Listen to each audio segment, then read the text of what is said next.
elle est en place. C'est la poudre. Tiens, on a découpé une femme en morceaux rue de la bienséance à 2 pas du chat. Tiens, on a découpé une... I am a feminist. Je vous obsède avec une constance. Je ne me suis pas conduit qui appelle quand même l'admiration. d'une façon conforme à ce qu'on attend d'une jeune fille d'abord et d'une femme ensuite. I'm sorry that I didn't become the world's first black classic pianist. Donald Trump.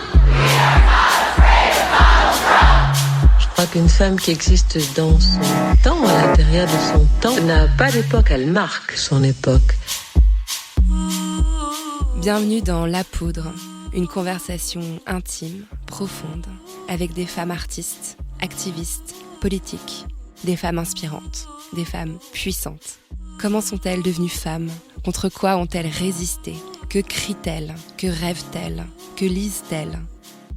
Je suis Lorraine Bastide et aujourd'hui, je reçois Olysses. Le jour où j'ai commencé à faire les choses par moi-même et pas pour plaire à X ou Y, j'ai vraiment eu l'impression que c'était ça, être une femme. J'ai beaucoup hésité avant d'appeler cet épisode Olysses, le nom de scène que s'est choisi mon invitée le jour où elle a décidé de faire de la musique sa vie. J'aurais pu aussi l'appeler Cécile Cassel, du nom qu'elle avait endossé du temps de sa carrière de comédienne. Car dans cet épisode de La Poudre, je continue d'interroger la révolution féministe qui peine à faire bouger le milieu du cinéma français. La voix d'Olysses est passionnante, car en passant d'un monde à l'autre, elle a pu comparer les pratiques et interroger ce qui sépare une chanteuse d'une actrice. Son parcours de vie est lui aussi fascinant. Contrairement à d'autres invités de La Poudre, elle est née dans un milieu privilégié. Elle a pu très tôt accéder à des savoirs et des lieux qui l'ont aidée à intégrer le merveilleux monde du showbiz. Son parcours, vous le verrez, a pourtant été semé d'embûches et de discriminations sexistes. C'est une femme engagée, déterminée. Je suis très fière qu'elle ait souhaité venir partager son expérience avec vous, ici, venant ajouter un nouveau volet à cette fresque qui raconte comment les femmes du XXIe siècle se sont construites et que vous, chères auditrices et auditeurs, m'aidez à bâtir chaque jour. Avec Olysses, nous avons parlé de Montmartre, de performance et de camion. Olysses, vous êtes compositrice, autrice et interprète. Vous avez obtenu un disque d'or pour votre premier album, My Name Is. Votre deuxième album, Rather Than Talking, va certainement rencontrer le même destin. Olysses, c'est votre nom de scène, celui en tout cas que vous avez choisi pour votre activité de rockstar. Auparavant, vous avez eu une autre carrière de comédienne avec un autre nom, Cécile Cassel, qui était lui aussi un pseudonyme. L'une des raisons qui fait que je vous admire est la détermination avec laquelle vous avez endossé vos nouvelles peaux. Un beau jour, vous êtes montée sur scène en blonde platine et vous avez clamé « Je suis une rockstar et je m'appelle Olysses » et vous êtes mise à danser. Et tout le monde a acquiescé. Personne n'a même songé à vous contester cette légitimité-là. C'est quelque chose que je trouve inspirant, cette faculté à s'inventer et à convaincre. Il y a autre chose que je sais de vous, parce qu'on se connaît un peu en dehors de cette chambre, c'est que vous aimez l'émission, que vous la connaissez bien. Alors j'ai une question un peu bizarre à vous poser pour commencer. Qui est la femme qui va faire la poudre avec moi aujourd'hui ? Est-ce que c'est Olysses, Cécile Cassel ou Cécile tout court ? Oh, c'est un peu de tout ça, mais c'est Cécile tout court en fait, parce que et dans Olysses comme dans Cécile Cassel, il y a Cécile tout court, avant tout. Après, les pseudos que j'ai choisis, c'est un peu une étiquette pour aller dans des vecteurs différents, mais tout part de moi au départ. Vraiment. Je vous appelle juste Cécile alors. Oh oui, on va faire simple. Hein. Ouais. Alors, Cécile, vous avez grandi dans le 18e arrondissement à Paris, je crois. C'était comment, cette enfance ? C'était très joyeux parce que j'ai habité à Montmartre à une époque où Montmartre était encore un petit village, où c'était pas encore un Euro Disney complètement aseptisé, avec maintenant des boutiques de luxe, de fringues rue des Abbesses. Et puis dans ma rue, la rue où j'ai grandi, rue du Chevalier de la Barre, maintenant c'est un enchaînement de boutiques de souvenirs. À l'époque, il y en avait 2. Et puis il y avait une boulangerie, il y avait une boucherie, c'était vraiment un petit village de campagne presque. Et j'ai un souvenir très joyeux de Montmartre. Et en revanche, maintenant, je ne me verrais plus du tout y habiter. Mais à l'époque, ouais, il y avait quelque chose de... J'ai toujours eu l'impression de grandir un petit peu à la campagne. Dans une carte postale parisienne, un peu à la Amélie Poulain, c'est ça qu'on imagine en vous écoutant. Non, parce que c'était beaucoup plus métissé que ça. Ah ouais. Moi, j'étais à l'école du côté du bas de la rue du Mont-Cenis, donc plus proche de la mairie du 18e et tout ça. Et c'était vraiment un quartier populaire. Là où j'habitais, moi, c'était une petite enclave... comme une petite province jolie et sympa. Et j'étais à l'école dans la partie beaucoup plus populaire du 18e. Donc non, Amélie Poulain, c'est trop vieille France. Ouais. Avec tout le respect que j'ai pour le film. Hein, Ouais, mais voilà, qui est un peu aussi daté dans une époque Oui, qui n'était voilà. pas celle de votre enfance. Exactement. On vous parlait comment quand vous étiez petite? Ça dépend de qui, déjà. Dans votre maison, dans votre famille, vos parents par exemple? Alors, dans ma famille, on m'a jamais parlé comme à une enfant, déjà. Mon père, il m'a toujours parlé, il a jamais pris des voix débiles ou il s'est toujours adressé à moi comme il s'adresserait à quelqu'un d'autre, avec sûrement des formes plus douces, mais il s'est toujours adressé de la même manière avec moi, enfant, qu'avec les autres. Et surtout, j'ai constaté bien plus tard, je suis née dans une fratrie et j'ai toujours été éduquée de la même manière que mes frères. C'est-à-dire qu'il n'y a jamais eu de distinction. La vraie distinction, c'était que j'étais la dernière. Mais ça n'était pas du tout le fait que je sois une fille. Je vous ai lu ou entendu dire qu'en tant que petite dernière, vous étiez obligée de vous battre un peu plus pour exister. Oui, bien sûr. Quand vous avez 2 grands frères, des vrais gaillards comme ceux que j'avais, avec beaucoup d'écart en plus, pour vous faire entendre... Il faut crier un peu plus fort. Mais ça n'a rien à voir avec le fait que ce soit une famille artistique. C'est, je crois, le cas dans beaucoup de familles. Quand on est le petit dernier, on est choyé et en même temps, pour faire sa place, il faut crier un peu plus fort. D'ailleurs, je parlais très, très, très fort quand j'étais petite. À un moment, on a même cru que j'étais sourde. C'est vrai? Ouais. Faire du bruit, littéralement. Ah oui, je faisais beaucoup de bruit. Beaucoup de gestes, beaucoup de bruit. Votre maman était journaliste, je crois? Alors non, en fait, c'est drôle parce que la maman de mes frères était journaliste. Ouais. Et souvent, on donne à ma maman, qui n'est pas la même, le même métier. D'accord. Mais pas du tout. En fait, elle est directrice d'une boîte de relations publiques. D'accord. Et elle s'est toujours occupée de autant de festivals de cinéma que de sport, beaucoup. C'est une fan de rugby, par exemple. Voilà. C'est marrant, ça. Et donc, elle gravite dans des milieux artistiques, sportifs, divers et variés. Et c'était quel genre de femme dans votre enfance? Qu'est-ce qu'elle vous transmettait comme valeur Alors, moi, c'est assez drôle parce que j'ai vraiment, petite, des souvenirs d'un papa poule. Mon père était très présent à la maison, en fait. C'est-à-dire que le quotidien, c'était mon père. J'ai même recroisé quelqu'un il n'y a pas longtemps qui m'a dit « Ah, mais c'est drôle que je vous vois, je me souviens de vous, à l'époque, je prenais des cours de danse classique très jeune.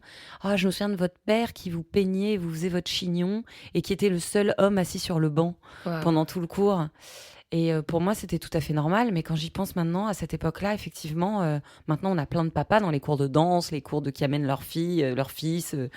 à droite à gauche. Et en fait, à cette époque-là, oui, c'était le seul assis sur le banc et qui faisait mon chignon et qui amenait mon tutu et qui s'occupait de tout ça. Donc en fait, au quotidien, j'ai plus de souvenirs dans mon enfance de mon père. Donc votre mère, c'était quoi, businesswoman, toujours en déplacement, assez... Oui. Et puis ma mère, elle était très aimante, mais pas impliquée dans la maison, en fait. Pas vraiment impliquée dans la maison. C'est pas une femme d'intérieur, ma mère. Elle en a eu jamais vraiment rien à faire de changer quelque chose dans la maison. Je pense que ça vient du fait aussi qu'elle est arrivée dans une maison qui était celle de mon père et que peut-être qu'elle a jamais eu envie vraiment de déplacer les choses pour y faire sa place. Elle l'a fait autrement, en fait. Donc oui, c'est étrange parce que je n'enlève pas le rôle de ma mère, mais mon père était tellement présent partout que c'est surtout de lui dont je me souviens petite, quoi. On sent qu'il a eu un rôle important. Vous en parlez souvent en interview et puis on vous ramène systématiquement à lui depuis le début de votre carrière. Alors, pour les plus jeunes auditeurs et auditrices de La Poudre qui connaissent pas Jean-Pierre Cassel, c'est un comédien et danseur français qui était vraiment une superstar, une espèce de Jane Kelly à la française. J'ai regardé quelques vidéos hier soir, faut quand même dire que c'est la grande classe. Et votre frère, c'est Vincent Cassel, c'est un des acteurs les plus séduisants du cinéma français. Vous avez un autre frère, Mathias Cassel, qui est un rappeur, qui a fondé le groupe Assassin. Et là où je voulais en venir, c'est qu'il me semble que les modèles masculins autour de vous sont des hommes assez flamboyants. Quand on y réfléchit, c'est une masculinité assez particulière qui est admirée ils sont admirés pour leur corps, pour leur performance, pour leur beauté, pour leur voix. Ça correspond pas forcément aux caractéristiques qu'on donne habituellement aux hommes qui sont intellectuels, les mutiques, j'en sais rien. Je me demande si ça peut avoir un impact sur votre vision du genre masculin ou féminin, d'avoir grandi entouré de ce type de modèle masculin. Ouais, c'est très juste. Ce que je vois aussi beaucoup dans mes frères et mon père, c'est une extrême sensibilité. C'est-à-dire que mon père, il avait une réserve, il était très pudique, mais c'était quelqu'un de très sensible qui était un petit peu soupolé, qui pleurait un peu pour rien, sous ses airs de grand gaillard, un peu de gentleman anglais. Il n'avait vraiment aucun problème avec le fait de pleurer ou autre, malgré sa pudeur, en fait.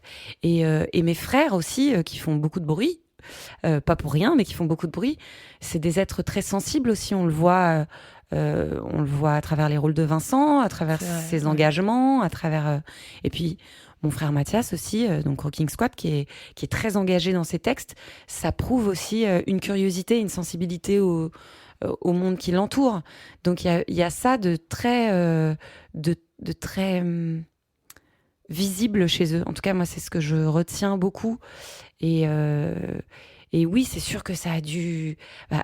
c'est difficile quand on est une petite fille d'avoir un père qu'on trouve héroïque, extraordinaire, parfait.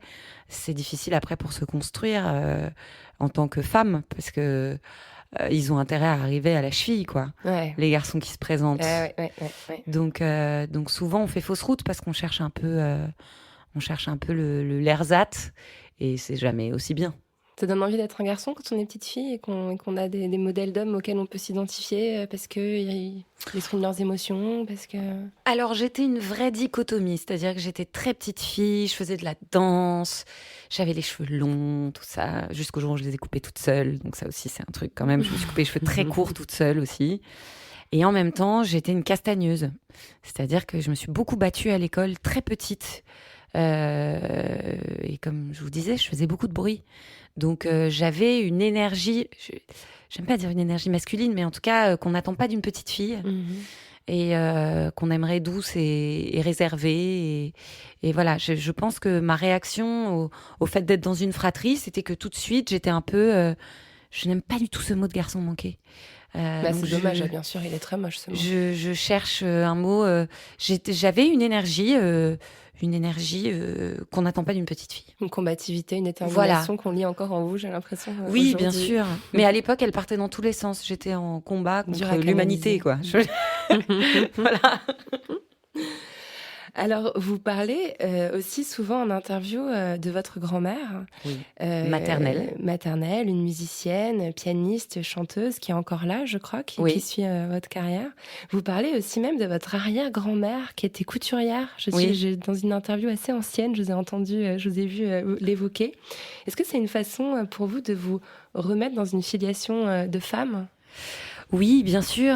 Et puis ma grand-mère maternelle, Jacqueline, a eu une place tellement, et a toujours une place tellement importante dans le chemin que j'ai pris finalement.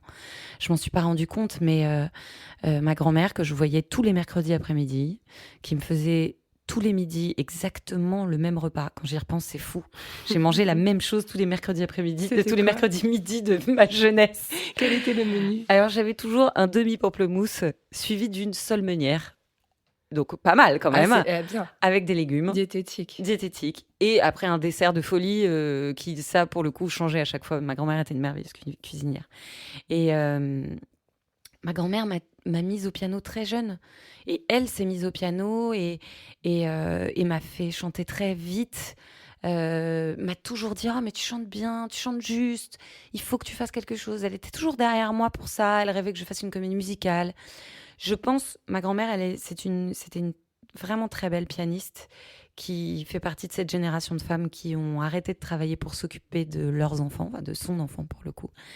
Et je sais que ça a été un immense regret dans sa vie, pas du tout d'élever sa fille, mais en revanche de devoir faire ce choix-là. Elle aurait pu faire carrière comme pianiste. Oui, comme concertiste ou comme pianiste de jazz. Donc, elle m'a souvent parlé de ça avec beaucoup de regrets.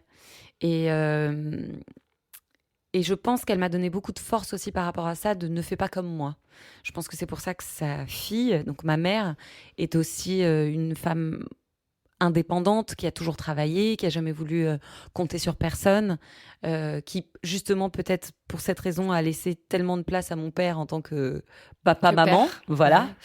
Et ma grand-mère, oui, elle a une place incroyable. Et puis elle me parlait beaucoup donc de sa mère à elle que je n'ai pas connue et qui était donc petite main dans des très grands ateliers de couture. Et il reste de tout ça des vestiges incroyables chez ma grand-mère de robes haute couture, cardin, rochasse, enfin des pièces extraordinaires et où on voit tout l'artisanat et tout le travail de ces femmes, quoi. C'est magnifique. Ouais, mais c'est marrant de voir que la filiation, elle vient peut-être pas forcément du côté d'où on a envie de vous l'attribuer. Enfin, qu'elle peut venir des deux côtés, en fait. Évidemment, bien sûr qu'elle vient des deux côtés. Mais je suis souvent obligée de le rappeler que j'ai une maman aussi. Je dis, mais vous savez, j'ai une mère. J'ai une maman, on est deux voilà, pour faire un enfant en général. Enfin, c'est mieux, quoi. Donc, plus pratique. Ouais, c'est plus pratique. Donc, oui, bien sûr. Alors, vous avez commencé, vous venez de nous le rappeler, la danse classique très jeune, dans une école, je crois, très, très exigeante. Vous êtes montée aussi à l'âge de 12 ans sur les planches dans une compagnie de théâtre qui s'appelle la Compagnie des Sales Gosses, je crois. Je me demande vraiment comment ça se passe dans la tête d'une petite fille parisienne de 10-12 ans qui fait ses choix. Est-ce que vous vous voyiez déjà vivre de ça, d'une carrière artistique ? Est-ce que vous avez rêvé à un moment donné d'être vétérinaire ou styliste comme toutes les petites filles ? Alors, j'ai dû rêver de m'occuper de dauphins à une époque, bien sûr. Quand même. Alors, c'est drôle parce que la Compagnie des Sales Gosses, on m'en parle souvent. Et au départ, c'était pour suivre ma meilleure copine qui, elle, jouait dans cette troupe. Et j'avais tellement envie de faire comme elle parce que j'étais complètement subjuguée par elle. Et donc, j'avais envie d'être aussi cool qu'elle et d'être avec elle. Donc, j'ai intégré une compagnie et où eux ont trouvé qu'il y avait quelque chose à creuser et m'ont beaucoup poussée, m'ont beaucoup aidée. Mais je faisais déjà beaucoup de danse et de musique. Donc, j'ai toujours eu une envie artistique, évidemment. Après, je suis passée par beaucoup de phases de juge pour enfants, avocate. Il y a eu vraiment une notion sociale pendant très longtemps dans ce que je voulais faire, d'aider les autres. C'était très présent. Et puis, finalement, j'ai l'impression quand même que le fait de faire de la musique aujourd'hui, de raconter des histoires et de réunir des gens dans un endroit pour communier, parce qu'au fond, c'est ça, des concerts, c'est un peu réussir à regrouper toutes ces envies que j'avais, de donner du baume aux gens à un moment ou à un autre aussi. Mais oui, à 10-12 ans, je ne savais pas du tout que j'allais faire ça. Pas du tout. Vous êtes devenue femme ou vous l'êtes de naissance ? Je crois que je le suis devenue le jour où j'ai arrêté de faire les choses pour plaire ou à travers le regard de quelqu'un.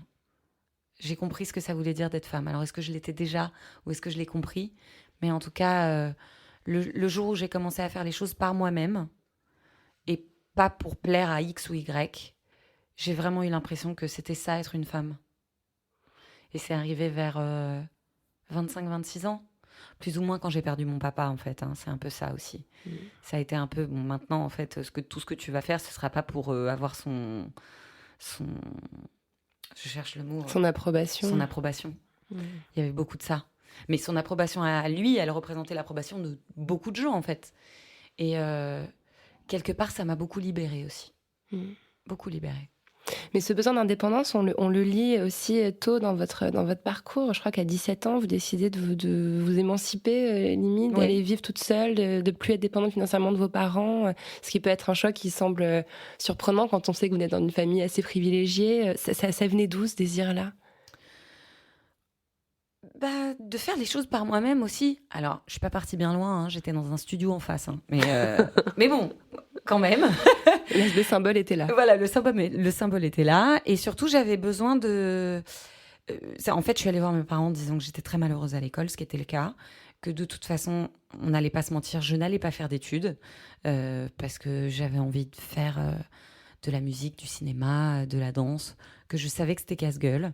Mais que pour le coup, j'étais prête à assumer tout ça. Et que s'ils acceptaient que j'arrête l'école, même si je leur posais pas vraiment la question, j'avais trouvé un petit boulot de serveuse dans le Marais, dans un très sympathique café, et que ça allait me permettre de payer mes cours de danse, mes cours de théâtre et tout ça. Donc c'était un vrai deal. Voilà, je prends mon indépendance, mais vous inquiétez pas pour moi, quoi. Et je sais pas, j'ai eu besoin de tout ça aussi pour m'affranchir un peu de ce qu'on pouvait penser. Justement, que tout était facile et privilégié. Et, moi, j'ai vraiment eu à l'école, ça n'a pas été agréable du tout, hein, jamais. Il y a toujours eu un malentendu, en fait. Un malentendu sur la réalité de ce qu'était ma famille, la réalité de ce qu'était notre vie. Effectivement, on était très privilégiés, mais comme une famille de cadres, comme pas plus que ça. En fait, les gens fantasment beaucoup ce que ça peut être. En plus, c'était l'époque de la haine, votre adolescence, non ? Il y avait Oui. votre frère qui était vraiment sous les feux de la rampe, de façon Il y a eu hyper... tout ça, qui je pense a été un peu violent aussi pour moi de voir tout ça, entre l'admiration totale que j'avais pour mon grand frère et en même temps tous les nouveaux super copains à l'école. En fait, c'était un peu une crise identitaire, tout ça. C'était et moi, dans tout ça, en fait, je suis qui et les gens s'intéressent à moi pourquoi, en vrai. Parce que quand j'étais petite, c'était les mamans qui avaient très envie que leur fille ou leur fils soit copain avec moi parce que elles étaient un peu amoureuses secrètement de mon père. Et puis adolescente, c'était les ados qui avaient envie d'être avec moi parce que j'étais cool, parce que mes deux frères étaient cool. Il y avait un peu toujours un truc de lié à quelqu'un. Je me pose toujours la question de savoir si le fait d'être une femme a beaucoup joué là-dedans ou pas, en fait. Ma mère a jamais eu de problème avec le fait d'être la femme d'eux. Moi, il a fallu que je m'en affranchisse très vite. J'étais très en colère contre ça. Être la femme d'eux, quand on me présentait comme mes pauvres petits amis avec qui j'étais, quand on me présentait comme leur copine, ou je vais dire oui, mais je suis quelqu'un, moi aussi. Enfin, j'avais vraiment une espèce de. Ouais, vous avez été en couple rage. avec des hommes du cinéma. Enfin, je le dis, on s'en moque de votre vie, de Et je vos me disais, ex. mais pourquoi je me mets dans une galère pareille ? En même temps, Ouais. je faisais pas les gens dont on tombe amoureux. Mais vraiment, ça me rendait folle, quoi. Ouais. Et ça aussi, il a fallu l'apaiser à un moment. Avec moi-même, pas avec les autres. Après, les autres, ils continuent à se poser des problèmes, mais ça, c'est pas le mien. Mais au début de votre carrière, vous le disiez beaucoup. Vous disiez même, je vous ai entendu dans un vieux Hardisson, vous avez 20 ans. Ouh là Mais là. là. Être à 20 ans sur le plateau d'Hardisson, mon Dieu. Ouais. Et vous dites que finalement, ça vous a plutôt desservi d'être la fille d'eux, qu'on a été avec vous plus exigeante, plus dure. Et en vous écoutant, je me dis quand même, elle a aussi bénéficié de savoir extrêmement tôt, elle a aussi bénéficié d'un réseau que d'autres gens n'ont pas. Est-ce qu'avec le recul, ça vous semble avoir été plutôt un privilège ou vraiment vous maintenez que ça a été un handicap ? Alors, il y a plusieurs choses qui sont très pragmatiques. C'est sûr qu'en fait, on bénéficie de pouvoir voir ce que c'est au quotidien comme métier. Et ça, c'est gagner des dizaines d'années. Quand on arrive dans un cours de théâtre, on va apprendre son travail, son métier, mais quand on sort d'un cours de théâtre, on ne sait pas les à côté. C'est-à-dire, on ne sait pas que ça va être dur, que ça va être des hauts, des bas, qu'on n'est jamais arrivé, que rien n'est acquis, enfin, voilà, toutes ces choses-là, on a beau nous les dire, il faut les avoir vécues pour le savoir. Moi, je l'ai vécu en voyant mon père, avec les années de vache maigre, avec c'est plus dur, le téléphone sonne moins, lui se battant pour trouver d'autres choses. Voilà. Donc ça, et qu'est-ce que la célébrité et l'exposition, et tout ce que ça engendre aussi de pas très joli. Donc ça, c'est sûr que j'ai gagné des années là-dessus, sur beaucoup de pièges aussi. En revanche, le réseau, moi, ça s'est toujours retourné contre moi. C'est-à-dire que, déjà, pragmatiquement, quand vous aviez un film avec mon frère, si on cherchait sa petite amie, déjà, dans un film sublime, ça pouvait pas être moi. Donc déjà, ça fait pas mal de rôles, parce que des rôles de femmes, il y en a pas 50 non plus. Ensuite, il y a plusieurs fois, je me suis retrouvée avec des directeurs de casting qui avaient insisté pour qu'on me voie, parce que dans les 10 filles, à ce moment-là, de cet âge-là, je faisais partie de la liste. Et puis j'arrivais, d'un coup, je me retrouvais face à un producteur ou un réalisateur qui m'avait croisé enfant et qui, d'un coup, limite, me frottait le haut de la tête et en disant « Oh, ça me fait tellement plaisir de te voir, oh, qu'est-ce qu'elle a grandi ?» Et pour qui j'étais absolument pas crédible. Et qui me disait « Oh, tu sais, non, mais non, ça va être trop bizarre pour moi. » Je sais, bah ouais, ma merde, va falloir que je bosse à un moment. Et en fait, quand on regarde dans mon CV, les gens avec qui j'ai travaillé sont des gens qui ne sont affiliés ni de près ni de loin à ma famille. Jamais. Jamais. Donc, est-ce que ça m'a desservi ou pas ? J'en ai aucune idée au final. Je sais juste que par moments, c'était rageant parce que j'avais envie de travailler et que on aurait préféré avoir une personne lambda que moi. Et vous dites souvent que le cinéma, c'était presque pour vous un hasard, quelque chose qui vous a rattrapé comme ça. Pourtant, c'est un hasard qui a duré plus de 10 ans et presque 40 films. Votre filmographie, elle est hallucinante. Je dis, mais Cécile, elle en a fait tant que ça ? Alors, un hasard, je sais pas, en fait, je sais pas trop. Oui, d'une certaine manière, je suis rentrée dans des cours de théâtre au départ pour être une artiste complète. C'est-à-dire que j'avais appris la musique, j'avais appris le chant, la danse. Et comme je rêvais de faire de la comédie musicale, je me disais que ce serait plutôt pas mal de savoir dire un texte à peu près correctement. Et dans ces cours de théâtre, un agent m'a repérée et m'a proposé de me représenter. De là, j'ai commencé à faire des castings et très vite, j'ai fait le casting de La Bande du Drugstore. Voilà, par exemple parfait, La Bande du Drugstore, on était 700 personnes à avoir passé le casting pour créer cette bande. Je n'ai pas tué les 699 autres personnes pour réussir à décrocher ce casting. Ça a été au fur et à mesure, après de longues semaines de casting et de recall non-stop. Et quand je dis que ça m'a rattrapée, c'est qu'à un moment, je me suis prise au jeu. C'est-à-dire qu'une fois que j'ai fait un film, que c'était ce film qui s'est bien passé, on m'a proposé d'autres projets, et puis d'un coup, j'ai eu envie d'en faire d'autres. Et puis quand on me disait non, ça me donnait encore plus envie d'en faire, et ainsi de suite. Sauf qu'au fond, j'étais pas totalement heureuse parce que j'avais tellement d'autres choses à exprimer et que les rôles qu'on me proposait n'étaient pas, c'est pas à la hauteur, mais n'étaient pas aussi riches que toute l'énergie que j'avais à donner. Donc, il a fallu que je trouve un autre vecteur dans lequel j'allais pouvoir m'exprimer vraiment. Vous avez aussi fait du théâtre. Oui. J'ai été interpellée par une pièce que vous avez jouée au théâtre en 2010 qui s'appelle Le 20 novembre de Lars Noren. 2010 déjà, mon Dieu. Il me semble, ouais. Alors, c'est l'histoire vraie d'un jeune Allemand qui a pénétré dans son ancien lycée pour tirer sur ses camarades avant de se suicider. Vous y interprétiez le rôle du jeune meurtrier. Déjà, ça m'interpelle, vous pensez bien à un rôle de garçon, je trouve ça intéressant. Et vous étiez seule en scène avec un guitariste. Ouais. Ça a changé quoi pour vous, ce rôle ? J'ai l'impression qu'il a été marquant, qu'il a été déterminant. Ça a tout changé. Ça a tout changé, voilà. À un moment, il y a eu cette rencontre avec Jérémy Lippmann. Pas cette rencontre, en fait, ça faisait des années qu'on se connaissait, qu'on se croisait par des amis en commun. Et un jour, au détour d'une fête chez un ami, il m'a dit « J'ai lu un texte et il y a une rage dedans que je reconnais chez toi, j'aimerais bien qu'on fasse une lecture. » Le lendemain matin, je suis allée à l'ouverture de la librairie pour aller lire ce texte, trouver ce texte. Donc j'ai lu ce texte, je l'ai appelé tout de suite, on a fait une lecture et puis on a trouvé un théâtre, ça je continue à halluciner, qui est un théâtre qui était le théâtre de la Madeleine en plus, qui est programmé ça à 19h, alors que c'était une pièce tellement difficile et en plus avec une actrice qui avait jamais fait de théâtre, enfin bon. Bravo, heureusement qu'il y a encore des hommes et des femmes audacieux dans ce métier parce que ça permet des projets comme ça. Et ça a été un tournant dans ma vie et puis surtout ça a été la découverte de la scène. Et je faisais de la musique à côté, mais d'un coup, sur scène, j'ai compris que j'étais au bon endroit. L'endroit où j'avais besoin d'être, c'était la scène, parce que d'un coup, je pouvais faire des très grands gestes comme j'en faisais petite, et ça ne posait pas de problème, puisque j'avais un plateau entier pour pouvoir l'habiter.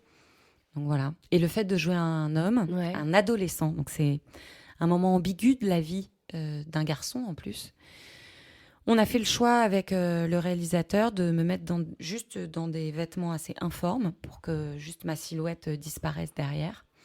À cause des répétitions, de toute façon, j'avais énormément maigri, donc j'avais plus de forme du tout. Et il m'a juste accroché les cheveux. J'étais déjà blonde, alors pas blonde platine, mais j'étais déjà blonde. On m'avait juste accroché les cheveux. Et à la fin, il y a toute une partie de la pièce qui est en anglais et où on ne sait pas très bien si c'est un rêve ou autre. Il m'avait demandé de me détacher les cheveux parce qu'il avait l'envie qu'on ait un ange d'un coup qui apparaisse. Et ça a été un énorme travail sur la voix. Mais très vite, je crois qu'on a réussi notre pari et que les gens oubliaient, ils avaient un ado avec tout ce que ça a d'ambigu, c'est-à-dire la voix qui parfois part un peu au milieu dans les aigus parce qu'elle n'est pas encore totalement maîtrisée. Et que le propos était tellement fort de toute façon que c'était pas très important le sexe de la personne qui l'habite, quoi. C'est marrant parce que vous parlez de quelque chose qui me fait penser à un titre du livre de Judith Butler qui est Trouble dans le genre, où vous racontez une histoire de genre un peu troublée, finalement masculin, féminin, on sait plus très bien et puis on s'en fout un peu. Et c'est drôle parce que moi il y a un mot qui me vient tout le temps quand je pense à vous, quand je m'intéresse à ce que vous avez fait, à ce que vous me racontez, c'est le mot performance, qui est aussi un mot très fort chez Butler, la performativité du genre, ou le fait d'être femme, c'est quelque chose qu'on joue finalement. On se met les cheveux longs, les longs cils et les postures, et je trouve qu'il y a cette idée de performance, même performance scénique, performance physique, performance le fait de jouer qui est fort et qui est incarné en vous. Je ne sais pas si vous voyez ce que je veux dire. Bien idée sûr, de performance. Bien sûr, tout à fait. Mais parce que j'ai grandi avec des icônes qui étaient totalement dans cette énergie-là. Gamine, moi j'ai bouffé du Liza Minnelli, Tina Turner, Michael Jackson, que des gens qui impliquaient tellement leur corps dans leur travail, tellement... Et je pense qu'il y a une certaine forme aussi d'intégrité pour moi artistique dans le fait de s'impliquer totalement. Je pense qu'on en revient toujours à mon besoin de prouver, c'est regarder comme j'ai transpiré, quoi. Et dans le sport, je retrouve beaucoup de choses qui me plaisent dans la scène. Le dépassement de soi, la communion avec les gens. Il y a que la musique et le sport qui communient de manière si universelle les peuples et les gens. Et donc c'est magnifique. Et oui, bien sûr, la performance. Vous parlez de votre corps et c'est aussi quelque chose dont je voulais vous parler. Je sens une espèce d'exigence aussi extrêmement forte sur votre corps. D'ailleurs, vous l'avez beaucoup modifié, ne serait-ce que ces cheveux blond platine qui vous changent vraiment beaucoup. Presque on ne vous reconnaîtrait pas par rapport à... Et votre corps que vous maintenez, j'ai l'impression, très mince, que vous entraînez beaucoup, on sait que vous courez. Est-ce qu'il n'y a pas aussi une forme de discipline, un peu la notion de discipline qui est forte dans votre approche de... Ah si, bien sûr. Je viens de la danse classique à la base. Donc très petite, j'ai contraint mon corps énormément. Maintenant, j'essaye de l'appréhender différemment, de moins le contraindre parce que j'ai envie d'être un peu plus douce avec moi-même. Mais oui. Déjà parce que je suis obligée d'avoir cette discipline-là parce que mes concerts sont très physiques et que pour tenir sur la longueur, ne serait-ce que pour le souffle, il faut que je cours, il faut que je fasse du sport, il faut que je m'entretienne, sinon je vais finir par faire des concerts assis sur un tabouret et ce sera un peu moins rigolo. Puis avec la musique que je fais, ça s'y prête moins. Mais peut-être que j'y viendrai un jour. C'est marrant parce que j'avais l'impression que Ulysses était apparue un beau matin, d'un seul coup qu'elle avait éclos. Et en fait, vous avez passé presque 3 ans à faire des tournées, des premières parties de concerts de façon pas hyper visible médiatiquement, avant de sortir votre premier album. Comme si vous aviez un peu pris le temps de prendre votre élan. Complètement. Et alors, c'était une véritable volonté que médiatiquement, on ne soit pas au courant. C'est sûrement pour ça aussi qu'à un moment, j'ai changé de couleur de cheveux, que j'ai pris un nouveau nom, parce que j'avais besoin de passer par les mêmes étapes que n'importe quel autre groupe ou chanteur. À un moment, si vous venez de je ne sais où, on va dire de Caen, vous arrivez de Caen, et ben vous commencez à jouer dans les clubs qui entourent votre maison, puis ensuite de manière régionale, et puis avec un peu de bol, vous faites quelques dates en dehors de votre région, puis vous arrivez à Paris, puis vous faites... Voilà, les choses se font au fur et à mesure, vous apprenez votre métier, et puis vous jouez devant des gens qui n'en ont rien à foutre, qui ne savent pas qui vous êtes. Moi, j'avais besoin d'en passer par là aussi. Et surtout, ça me permettait Et c'est ce qui s'est passé. Le jour où il y a eu un intérêt, j'étais prête. Ouais. Et j'allais pas me faire démolir parce que j'avais appris mon métier et qu'il y avait encore plein de choses à apprendre. Et je suis encore en train d'apprendre tout le temps. Mais s'il y avait eu un intérêt médiatique à mes premiers concerts, je serais pas là en train de parler aujourd'hui. Je me serais fait défoncer. Et ça aurait été bien normal. Ça a été dur de connaître ce succès-là sans le regard de votre papa qui était apparemment essentiel. J'ai pensé à lui à plein de moments où je me suis dit, tiens, ça aurait été cool qu'il soit là. Mais en même temps, il est partout parce que la chanson qui m'a ouvert toutes les portes, je l'ai écrite pour lui. Donc, tous les soirs, quand je chantais cette chanson qui était celle que les gens connaissaient... Come Back to Me, donc. Come Back to Me, oui, pardon. C'était comme une petite incantation qu'on envoyait vers l'univers. C'était incroyable. Le jour où j'ai réalisé ça, d'ailleurs, j'ai pas pu chanter la chanson, j'ai pleuré toutes les larmes de mon corps. On était à Solidays, je me souviens. J'ai laissé les gens chanter un peu en Patrick Bruel, quoi. Et je pouvais plus chanter parce que je me rendais compte comme de sa présence si forte. Mais est-ce que s'il avait été encore là, j'aurais été capable de faire tout ça? J'en sais rien. En vrai, j'ai été portée aussi par ça, entre la mort de mon père et le moment où j'ai sorti mon premier album, j'ai eu plusieurs deuils successifs très douloureux et très proches et qui ont été déterminants aussi, qui ont été une énergie que j'ai transformée en quelque chose de positif parce que j'ai pris conscience qu'on n'était pas éternel et qu'il fallait aller au bout de ce qu'on avait envie d'entreprendre maintenant parce que demain, ça sera trop tard. Ouais. Voilà. J'ai lu cette phrase qui m'a semblé intéressante sur votre basculement du statut d'actrice à celui de chanteuse. Vous dites, quand je faisais du cinéma, il y avait toujours un truc de protection, comme si les actrices ne marchaient pas vraiment sur le sol et étaient en cristal de baccarat.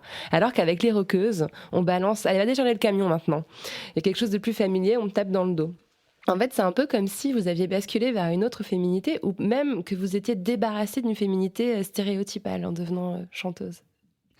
Mais oui, mais c'est très drôle. En fait, je me suis rendu compte de ça au départ dans les premières interviews que j'ai faites en tant que chanteuse. Déjà, on me tutoyait, ce qui m'était jamais arrivé. Alors, je me suis dit, tiens, on vous voit les actrices. C'est marrant. On me tutoyait, on me tapait dans le dos. Et puis, tout est plus roots. La musique, il y a beaucoup moins d'argent, on va pas se mentir. Donc, toutes les infrastructures, tout est plus difficile et plus roots. Et voilà. Mais c'est ça qui est rigolo en même temps. J'ai complètement oublié votre question. Sur la féminité, parce qu'en fait, c'est marrant. On passe d'une femme peut-être un peu fragile, qu'on entoure de mille respects, comme si c'était une princesse, une espèce de stéréotype de femme fragile, et de l'autre côté, cette femme qui a l'air d'être plus... Mais il y a ça, et puis aussi... alors, je ne sais pas si c'est dû au rôle que j'avais ou au fait que, justement, les actrices ont une espèce de petits voiles, de petits filtres autour d'elles, de nuages magiques. Mais... j'avais souvent des retours de « Oh, mais elle est très froide », alors que moi, je suis plutôt sociale, j'ai plutôt besoin de prendre les gens dans mes bras, et puis on parle, et puis on se tutoie, et puis c'est cool. Donc c'était peut-être me rapprocher un peu plus de ce que je suis. Après, le propre d'une actrice, c'est de jouer quelqu'un d'autre et d'être finalement pas tout à fait soi. Donc c'est très intéressant. Et puis le fait que je fasse de la musique, que je fasse de la pop et du rock, ça amène tout de suite aussi une image qui n'est pas tout à fait vraie non plus. On en parlait tout à l'heure. Moi, je suis plus à boire du thé vert et à aller courir et faire du pilates que boire de la bière jusqu'à pas d'heure et vomir mes tripes sur le caniveau. Donc, je fais un rock un peu green quand même. Mais bon. C'est intéressant le rapport à la féminité aussi. Je sais qu'à un moment, on m'a... j'ai pas tout de suite eu une femme dans mon équipe sur scène et on me l'a reproché. Un jour on m'a dit parce que tu veux pas être mise en concurrence. Et c'était une femme en plus qui m'avait posé cette question-là. J'avais trouvé ça tellement improbable parce que c'était juste un hasard de la vie des musiciens qui voulaient bien travailler avec moi à l'époque. J'adorerais avoir une femme avec moi, en tout cas à cette époque-là j'adorais, et puis il s'avère qu'au final j'ai eu une femme avec moi. Et ça n'a pas du tout été une réaction à cette réflexion, mais ça m'avait vachement troublée qu'on me dise ça. Peut-être parce que vous voyez pas. Enfin, dans ce que vous racontez, j'ai l'impression que vous étiez l'égal de vos frères. Vous ne différenciez peut-être pas les genres Non, pas de la même obligatoirement. façon que quelqu'un Voilà. pourrait le faire de Je l'extérieur. me posais pas cette question-là, en fait. Et vous avez pu un peu devenir un mec en devenant un rockstar, moi j'ai l'impression. Décharger le camion, Ah oui, c'est oui. quand même le truc ultime, quoi. C'est chiant, hein. On va pas se mentir. Hein. À un moment, on est quand même content que quelqu'un le fasse à notre place. Hein. Vraiment, c'est quel boulot, quoi. Quel boulot de chien. Vraiment, les régisseurs, c'est à eux qu'on devrait donner le plus gros salaire, en vrai. Parce que c'est un boulot, c'est les premiers arrivés, les derniers partis. Ouais. Ils dorment jamais, en fait. Je ne sais pas comment ils font. Moi, mon régisseur, je ne sais pas comment il fait. Et en plus, ils doivent rester aimables avec tout le monde parce qu'ils sont un peu les nounous de tout le monde aussi. Ils n'ont pas le droit à leurs petits moments de crise comme nous tous, musiciens ou autres. Donc voilà, chapeau les régisseurs et les régisseuses. Vous savez quel effet de faire un tube ? D'avoir une chanson comme ça que tout le monde écoute, sur laquelle tout le monde danse, sur laquelle vous êtes récompensé, c'est même devenu la musique d'une publicité. Enfin, c'est quand même hallucinant, quoi. Et c'est vous qui l'avez écrite ? Oui, écrite et composée même. Ça fait quoi ? J'ai toujours eu l'impression que c'était un accident heureux, en fait, que les planètes se sont alignées. Cette chanson, c'est un peu le fruit du hasard. Elle a été écrite en une après-midi. Ça s'est fait parce que tellement par accident. Et puis, en même temps, au moment où je l'ai faite, je sentais qu'il y avait un truc. Il y avait un gimmick. Et puis derrière, quand je l'ai entendue à la radio, je continuais à penser que c'était que dans ma voiture que ça passait. J'avais du mal à croire que d'autres gens l'écoutaient. Quand j'entends cette chanson à la radio, quand on me l'a fait écouter dans une émission de télé ou tout ça, elle m'appartient plus. Elle m'appartient plus. Par contre, quand je la chante sur scène, comme je l'ai réadaptée, que elle change en fonction de la journée dans laquelle je suis et tout ça, là c'est ma chanson. Mais sa version enregistrée, en plus j'entends ma voix d'il y a 8 ans, parce que la voix qu'il y a dessus, c'est la voix de ma maquette. On a essayé de la refaire, elle n'était jamais aussi bien. C'est vrai. Donc on a gardé, c'est une prise de la première maquette qu'on a faite dans la cave à l'époque du studio de Maxime. C'est drôle. Donc tout ça, ça me paraît tellement lointain. Mais c'est magnifique, elle m'a ouvert tellement de portes, cette chanson. Donc vous avez produit votre premier album toute seule. Sur vos tournées, dans vos clips, vous enfilez beaucoup de casquettes, vous dirigez les équipes, vous réalisez, vous faites la DA.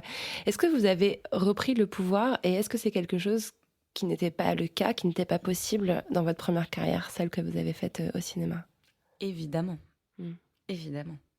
C'est-à-dire qu'à un moment, dans le cinéma, on est au service de l'histoire de quelqu'un d'autre. Si je décidais d'écrire la mienne, j'allais écrire chaque ponctuation, chaque lettre, j'allais choisir le papier sur lequel j'allais l'écrire et la couverture du livre. Donc, pour moi, c'était bien trop important. Et puis, j'avais une vision que j'ai toujours, qui évolue sur un premier et un deuxième album. C'est mon évolution toujours. Après, je m'accompagne de gens que je choisis, que j'aime. Je suis une fidèle dans le travail, dans la vie, dans tout, dans mes amis. Donc je continue à travailler avec les gens que j'aime. Mais oui, j'ai besoin. C'est trop important pour moi. C'est mon bébé, quoi. J'ai besoin de savoir exactement ce qui va en sortir, comment, pourquoi. Ouais, j'ai une vision globale de tout ça et je ne vois pas la musique sans l'image. Donc oui, je mets mes mains partout. En revanche, j'ai adoré enfin lâcher les rênes pour un clip complètement, à peu près complètement. J'étais quand même le nez au montage, le nez pendant la prépa, tout ça, mais j'ai quand même donné les clés à quelqu'un pour le clip de Rather Than Talking. Le dernier clip qui est complètement dingue. Hein. On voit des femmes dans une usine se rentrer en révolte. En fait, il y a quelque chose aussi de l'ordre de la révolution féministe, un peu dans ce clip qui passe. C'est vraiment une humble contribution, hein. Mais c'est déjà ça. Ouais, mais toutes les gamines qui vont voir ce clip, qui vont être impactées, c'est politique, quoi. J'espère. Si à un moment... Il y a une chanson d'Orelsan dans son dernier album qui s'appelle Note pour trop tard. Ah, j'adore cette chanson, elle me fait pleurer. Moi aussi. Et il y a toute une partie où il parle à un adolescent de 14 ans en lui disant tu crois que t'es une merde, mais en fait, tu verras à un moment que tout ce que t'es en train de faire aujourd'hui, ça te servira plus tard. Et voilà, il le dit très bien. La première fois que je l'ai entendue, cette chanson, je me suis dit, quand j'avais 15 ans, j'aurais tellement aimé qu'il y ait un mec qui écrive, ou une nana qui écrive ça, et que je puisse entendre cette chanson-là, j'aurais gagné tellement de temps. Et je me suis permise de lui envoyer un petit mot, d'ailleurs, pour lui dire qu'est-ce que j'aurais aimé entendre cette chanson il y a 20 ans, quoi. J'aurais gagné 5 ans de ma vie à arrêter de me battre en me disant « Ah ouais, il a peut-être raison. Ah ouais. » Donc, je suis sûre que tout ça, ça influence aussi ma manière d'écrire en me disant quand on a la chance d'avoir une voix qu'un petit nombre de gens écoutent, en tout cas qu'on en a conscience, il faut faire attention à ce qu'on dit déjà, et surtout, il faut s'en servir pour véhiculer des choses, des valeurs qui vont éduquer, faire réfléchir, se questionner. Parce que moi, j'ai eu la chance à un moment de lire des livres ou d'entendre des gens dire des choses qui m'ont aidée dans mon parcours. Mais vous avez donné les moyens de le faire. Et moi, ça me parle aussi parce que moi aussi, j'ai créé un espace où finalement tout est sous mon contrôle et quelque chose que j'avais pas avant. Et est-ce que vous, le fait de pas pouvoir le faire, par exemple, au cinéma, pouvoir passer un message politique, pouvoir décider de porter telle ou telle question sur le devant de la scène, ça vous frustrait de pas l'avoir au ciné? Est-ce que vous vous sentiez plus objet que sujet, en fait? Ah, mais évidemment, bien sûr. Et surtout, je me retrouvais parfois face à des projets magnifiques, des scénarios dans lesquels je retrouvais exactement tout ce que j'avais envie de faire, et ils n'avaient pas du tout envie de moi. Ils voulaient une autre actrice qu'ils estimaient peut-être avec une image plus engagée, plus roots, plus tout ce qu'on veut. Et moi, ça me rendait folle, parce que je disais, mais je vous assure, moi, je l'ai dans les tripes, ce truc-là. Et en même temps, du fait que très vite... avant même qu'on sache que je faisais du cinéma, mon nom évoquait quelque chose, n'importe quel engagement que j'aurais pu prendre aurait été mal interprété. Dénaturé pris pour de l'opportunisme ou un placement parce qu'on parlait pas de moi. Donc, tous mes engagements, et on s'est retrouvés plusieurs fois dans des manifestations ensemble ou autres, je les ai souvent faits en tant que femme, en tant que citoyenne. Et puis à un moment, en tant que chanteuse, je me suis dit, il faut que je mêle tout ça. Parce que maintenant, j'ai un vecteur dans lequel moi, je peux le dire, qu'en fait, ça fait des années que tout ça, ça me révolte, et qu'à ma manière, je vais battre le pavé quand il le faut, j'ouvre ma gueule, ou bien même, j'en parle autour de moi. Rien que de débattre autour de soi, c'est déjà le début. C'est ce qui sauve la démocratie. Quand on parle et qu'on communique et qu'on débat et qu'on s'engueule, c'est qu'on peut encore le faire. Ça commence clairement par là. Bah oui. Vous avez parlé dans la presse récemment, alors on est dans un contexte très particulier en ce qui concerne la révélation d'agressions sexuelles, de viols dans le milieu du cinéma. Donc évidemment, c'est des questions qu'on vous pose dans les interviews, et vous avez parlé d'un épisode particulier, un casting où on vous a demandé de vous masturber. Alors vous dites l'avoir vécu comme une humiliation, avoir aussi eu la force de partir. Est-ce que c'est quelque chose que vous avez hésité à raconter, que vous...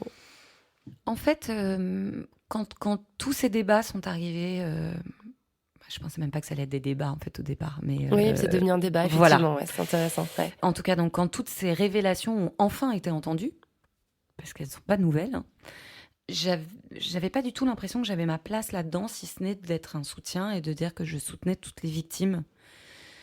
Et à ce moment-là, plusieurs fois, on m'a posé la question si moi j'avais été victime de situations embarrassantes, de harcèlement sexuel.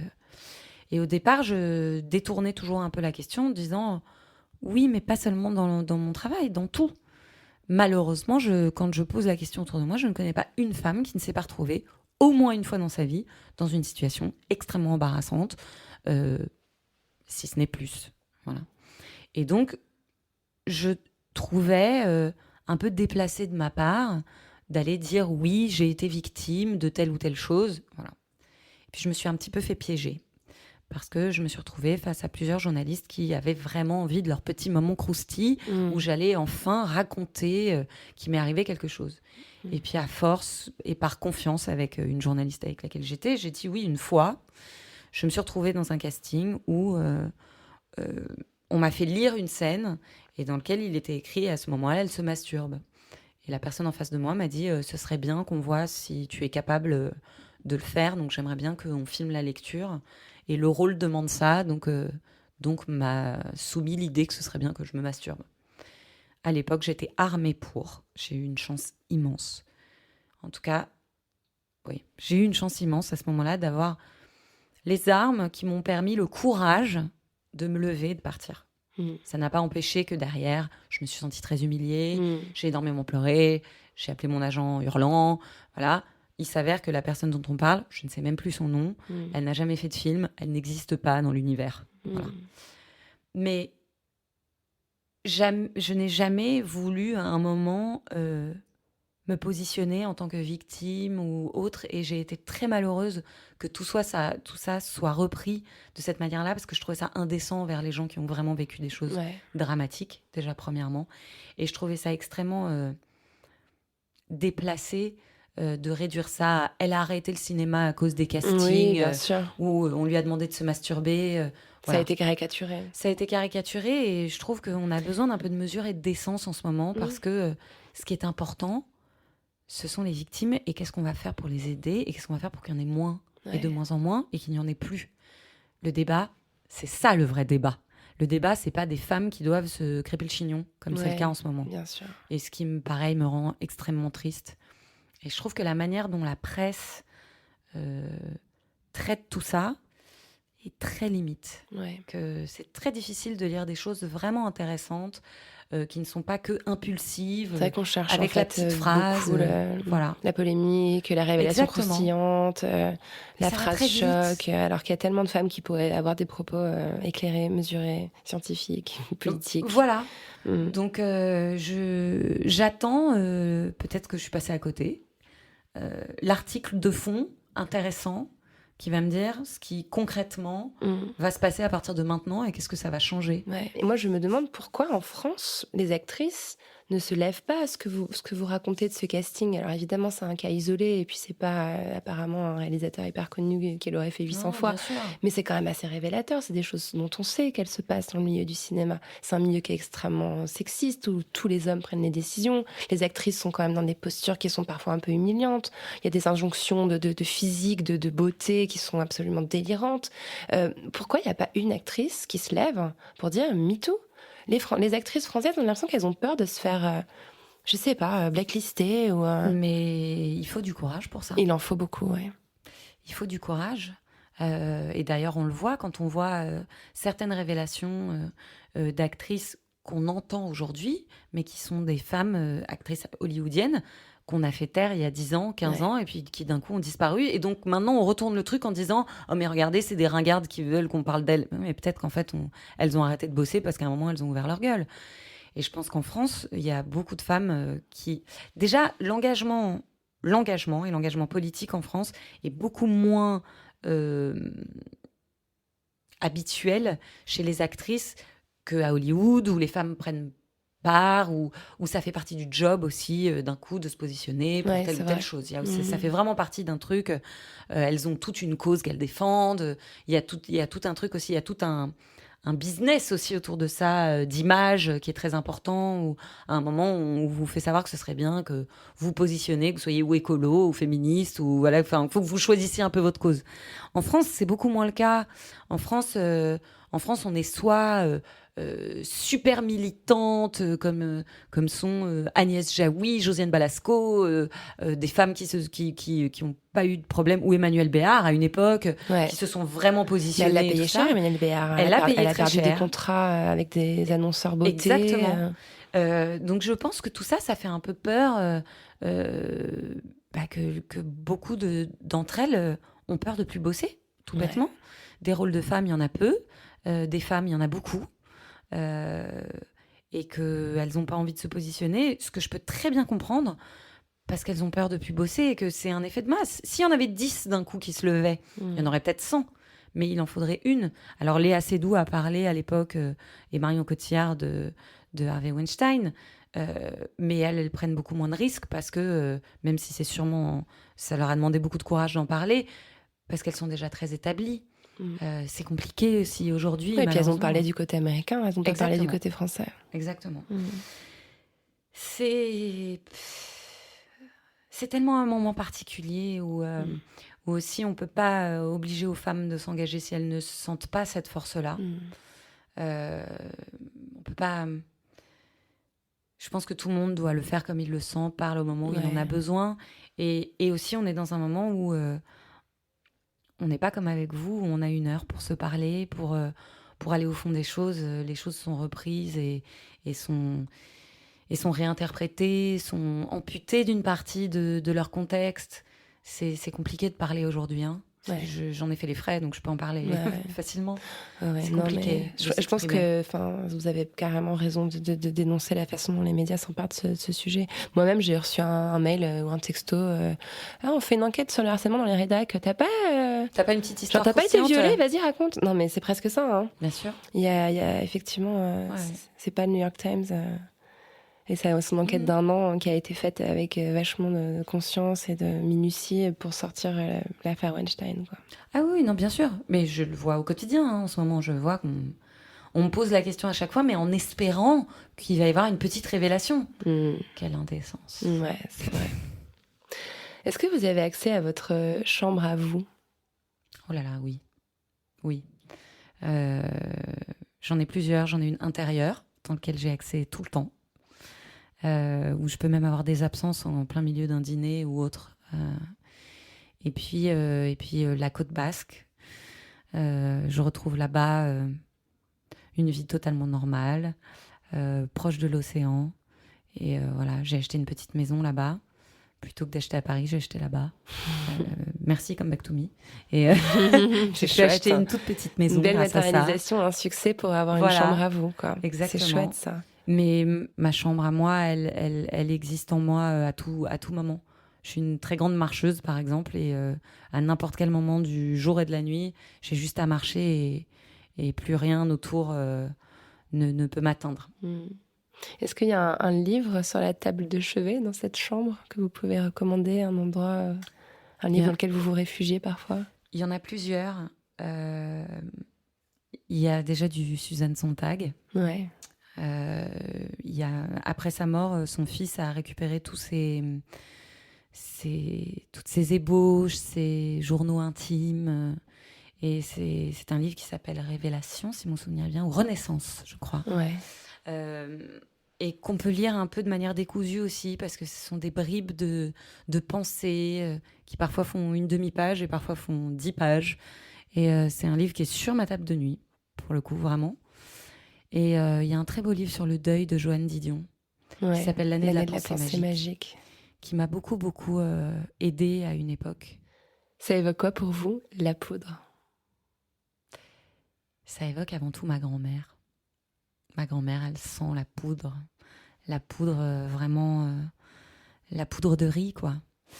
Et ça m'évoque aussi la petite odeur de fumée qu'il y a après que la poudre est explosée dans le flingue, dans le flingue d'un western.